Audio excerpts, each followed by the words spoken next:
Hello, and welcome back to our channel.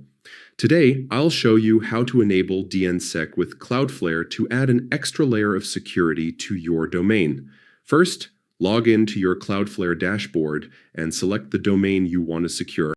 Go to the DNS tab, scroll down to the DNSSEC section, click Enable Dnssec. Cloudflare will automatically generate a DS record for your domain. Next, expand the DS record section and copy the values including the key tag, algorithm, digest type, and digest. Log into your domain registrar, find the option to add a DS record, and paste the values from Cloudflare. Save the changes. Cloudflare will detect the published DS record, and within a few minutes to a couple of hours, your Dnssec status should show as active. And that's it. Your domain now has DNSSEC enabled, protecting it from DNS attacks and ensuring your website's integrity. Thanks for watching, and don't forget to like and subscribe for more simple web security guides.